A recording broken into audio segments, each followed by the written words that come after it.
Good afternoon and welcome to day 48 of 365 Days of Stories with Theo Mayer. I'm continuing the story of the Pilgrim of Love, Prince Ahmed al-Kamil and his legend. Now remember, he had been instructed to a great extent about love by the dove, which gave him just the most important details of what love was really about, how important it was, how it was really the basis for all of creation. And Ahmed felt that he had gotten the information that he had just longed to hear. And he felt betrayed, truly betrayed by Ibn Benabin for not having shared this information with him. So the next time he saw Ibn, he was angry with Ibn Benabin for not having told him about love. And he saw him, he was like, how dare you have kept such an important thing from me? How could you have done this and kept me in ignorance of what is so important in life and what makes life meaningful and what I even asked you about? You didn't give me the full bit of information about it. Here I've wasted so many days and years not knowing anything about this. Well, he went on a little bit, as an angry person does, and got kind of rid of that energy. And Ibn Benabin, he realized it was kind of done. The cat was out of the bag, so to speak. There was nothing more that he could hide from the prince. And so he left all reservation to the side and shared with the prince that, yes, he had kept this information from him and on purpose. He told him about his birth and the astrologer's predictions and how important it was that he be kept from knowledge of love until a mature age. And then he went on to tell him that his life was in the prince's hands, because if his father, the king, found out that during Ibn Benabin's watch, the prince had found out about love, his head would pay for it. So the prince was discreet and felt that it was important that he kept this newfound knowledge to himself. But unfortunately, or fortunately, it would be tested and tried in another way. Now the dove, which the prince had let free, had gone out, as birds do, flying far across the countryside.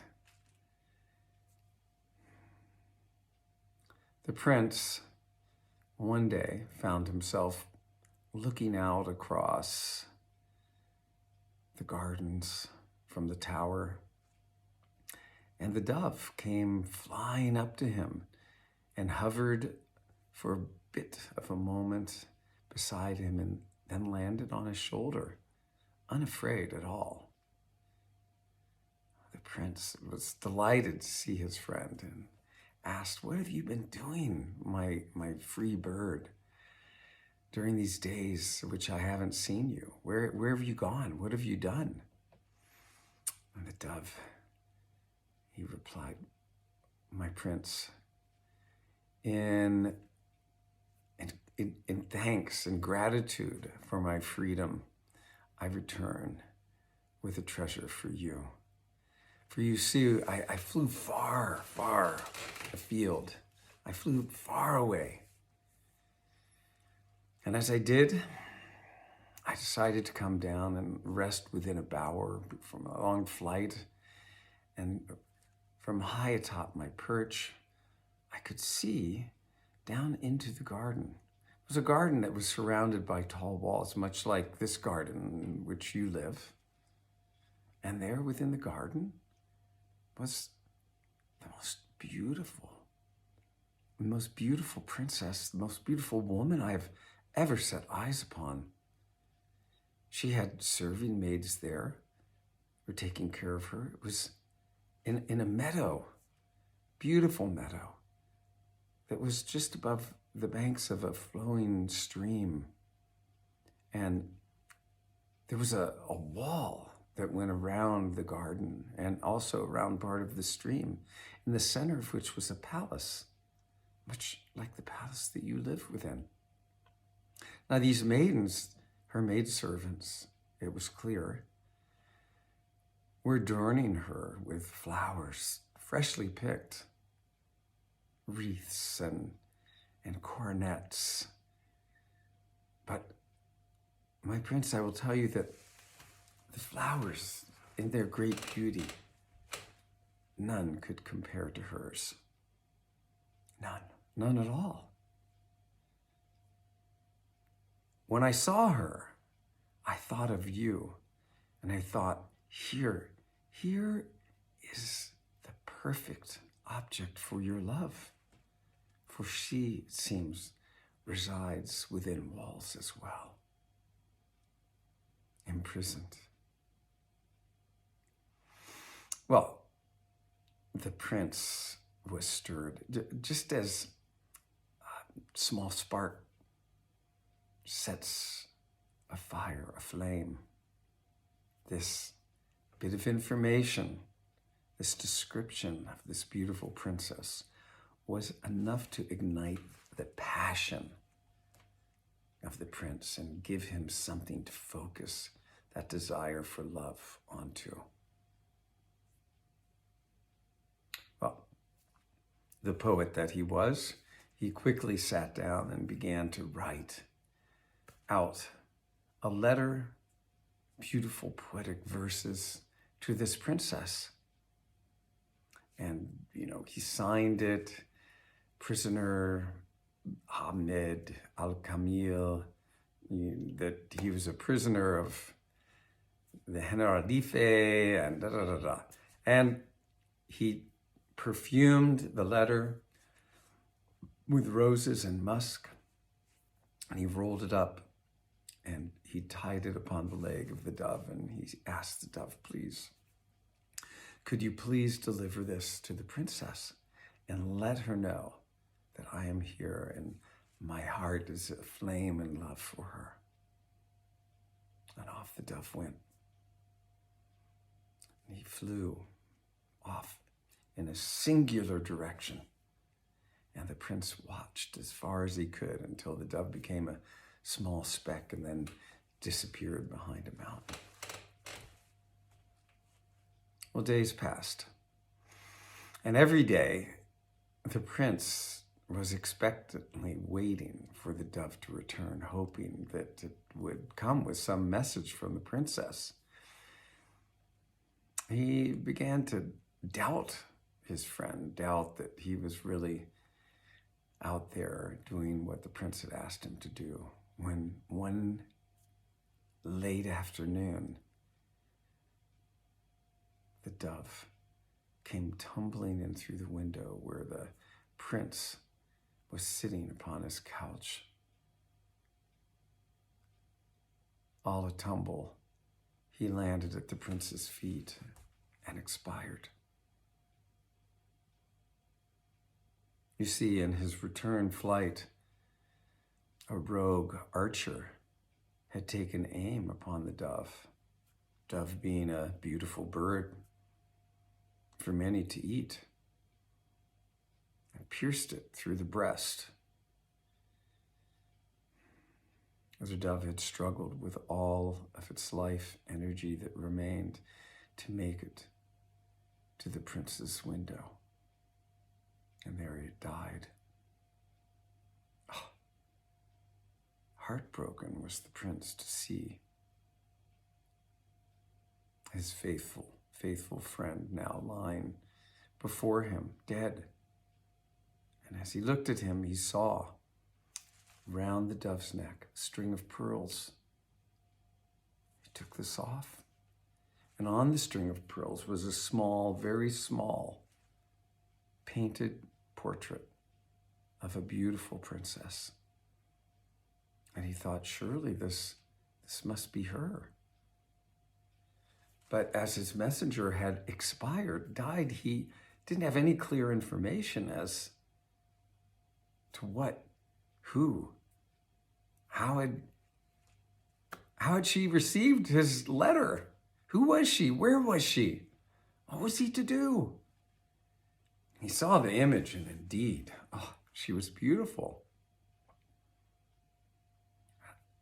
She was unknown, and she was but an image. She was nothing real. He thought to himself, she's probably got lovers that are knocking on her door. She's as beautiful as this. And here I am, a prisoner behind these walls. And he began to think, but am I? Am I? Why do I need to stay a prisoner behind these walls? And right then, he made up his mind. He was determined to leave, determined to seek the princess out. Though he knew not where to go, he thought surely he could find her. And he began to think, how would he go about this? He did not have knowledge of the terrain, the topography, anything about the countryside or the world around him. He knew he could escape. He would not do it during the daytime, for too many people were about, but he'd been so passive in his captivity that no one mistrusted him.